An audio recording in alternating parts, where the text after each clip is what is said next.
하나님께서는 출애굽한 이스라엘 백성들에게 특별히 안식일을 강조하였습니다. 그래서 출애굽기에는 무려 4번이나 안식일에 대한 규정이 기록되어 있습니다. 첫 번째는 이스라엘 백성들이 광야에서 만나를 먹기 시작할 때입니다. 두 번째는 십계명을 통해서입니다. 세 번째는 회막을 지으라는 명령을 하시면서 안식일을 지키라고 말씀하셨습니다. 그것은 이스라엘 백성들이 성막을 짓는 일에 몰두한 나머지 안식일마저도 잊어버리고 이 일에 매달릴 수도 있기 때문입니다. 네 번째는 이스라엘 백성들이 금송아지를 우상으로 만들어서 하나님 앞에 범죄한 후 하나님께서 그들의 죄를 용서하시고 다시 성막을 짓게 하실 때입니다. 하나님께서는 이처럼 안식일 제도를 중요시하시려는 이유가 무엇일까요? 그리고 하나님께서 이토록 중요하게 생각하신 안식일 제도를 우리 신약 교회에서는 어떻게 해석해야 하며 또 어떻게 받아들여야 할까요? 31장 13절입니다. 이는 이스라엘 자손에게 말하여 이르시기를 너희는 나의 안식일을 지키라. 이는 나와 너희 사이에 너희 대대의 표징이니 나는 너희를 거룩하게 하는 여호와인 줄 너희가 알게 함이라. 나의 안식일은 하나님이 안식일을 제정하신 주인이심을 분명히 암시하는 말입니다. 안식일은 신약시대에 이르러 예수께서 죽으셨다가 부활하심으로 말미암아 새 생명의 세계를 열어놓으신 주의 날, 즉 주일로 성화됩니다. 여기서 안식일 준수의 명령이 재차 반복되는 이유는 인간이 하나님께 무엇을 드리기보다 하나님께서 인간에게 명하신 것을 우선적으로 행해야 함을 교훈해 줍니다. 왜냐하면 무엇을 드리는 데에 열정하다가 하나님의 말씀에 순종하는 것을 소홀히 할 수 있기 때문입니다. 순종이 제사보다 낫다는 사무엘상 15절 22절 말씀은 이런 맥락에서 이해될 수 있습니다. 나는 너희를 거룩하게 하는 여호와라 라는 성경에서는 하나님께서 자신이 어떤 한 분이신지를 설명해 주는 부분이 있는데 15장 26절에서는 나는 너희를 치료하는 여호와로 나타납니다. 따라서 이를 연결하여 생각하면 하나님은 먼저 애굽에서 압제에 시달리는 이스라엘을 불러내어 오랜 기간의 질고를 치유하신 후 이제는 그들을 광야에 머물게 하여 성막과 성소 및 제사 제도와 율법을 주심으로써 거룩한 백성이 되는 훈련을 시키려 계획하고 계심을 알 수 있습니다.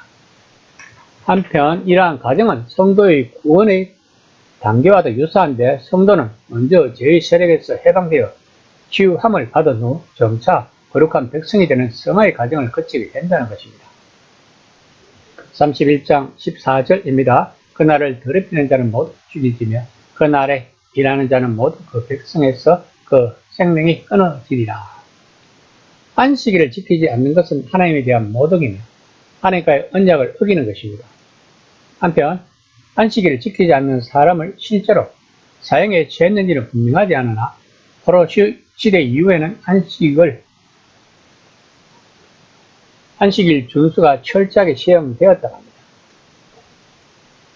그렇지만 안식일을 어긴 자를 사형까지 처하지는 않았다고 레미야 13장 15에서 21절에서 말합니다. 그러나 마카비 시대에 이르렀어야 목숨과 바꿀 정도로 안식일 준수를 철저히 시행되었다고 합니다. 이것은 당시 국가의 멸망으로부터 받은 죄에 대한 심각한 인식과 이방 국가들로 둘러싸임에 따라 율법, 특히 안식일 준수가 심각한 도전을 받아 그 위기의식이 작용했기 때문인 것 같습니다. 31장 17절입니다. 이는 나와 이스라엘 자손 사이의 영원한 표징이며 나 여호와가 엿새 동안에 천지를 창조하고 일곱째 날에 일을 마치고 쉬었음이라 하라. 할례와 더불어 안식일 준수는 하나님과 이스라엘과의 관계를 연결해 주는 것이었습니다. 여기서 구약시대의 할례는 신약시대의 세례로, 안식일은 주일로, 그리고 이스라엘 자손은 오늘날 성도의 무리 곧 교회로 각각 성화되어 지금 우리에게까지 이르는 것입니다. 원래 안식일은 하나님의 창조 사역을 기념하기 위한 것이었으나 인간의 타락으로 말미암아 또 하나의 창조인 인간 구원 사역이 필요하였고 이것이 예수 그리스도의 죽음과 부활을 통해 이루어졌기 때문에 이를 기념하는 의미에서 주일을 지키는 것입니다. 한편 구약시대 안식일의 실제적인 목적은 노동 후의 휴식과 이스라엘이 애굽에서 구원받은 것을 기념하기 위함입니다. 즉 안식일은 하나님 자신의 안식에 근거해서 인간의 휴식과 구원의 개념을 위해 주어진 것입니다. 약 3,500년 전에 만들어진 안식일 제도가 지금 현재도 전 세계가 지키고 있습니다. 다시 말하면 하나님을 믿지 않고 인정하지 않는 자들도 이 안식일 제도의 덕을 톡톡히 보고 있다는 것입니다. 그러면 우리나라도 기독교가 전파되기 전에는 일주일에 하루 쉬는 날이 있었을까요? 우리나라는 1895년 을미개혁 때 양력을 사용하면서부터 쓰기 시작했으며 그 이전에는 없었다고 합니다. 그러나 고려, 조선시대에도 오늘날과 똑같이 한 달에 5번 정기 휴일이 있었다고 합니다. 요즘처럼 일요일이 따로 없지만 음력으로 매달 1일, 8일, 15일, 23일에 쉬어 대략 일주일 단위로 하루씩 쉬었다고 합니다. 우리는 안식일 제도를 통하여 이 세상 사람들은 하나님의 일반적인 은총을 받고 있다는 것을 알 수 있습니다. 그런데도 사람들은 하나님을 인정하지 않고 믿으려 하고 있지 않습니다. 이것은 하나님을 믿는 우리 성도들의 잘못도 많을 것입니다. 너무 내세적인 종교관을 가지면 현재의 삶에서 자기 중심적이 되고 이기적이 된다는 것입니다. 다만 구원받아서 천국에 가면 된다는 신앙을 가지고 있으면 현재의 삶은 중요하지 않고 천국에 갈 만큼 선한 일을 한다는 것입니다. 우리는 알아야 합니다. 하나님 나라의 백성이 무엇을 해야 하는가? 우리는 하나님 나라를 이 세상에 선포하고 현재 이 세상에 하나님 나라를 만드는 사람들인 것입니다. 현재의 천국 같은 나라에 살아보지도 않고 어떻게 죽어서 천국을 갈망하고 있을까요?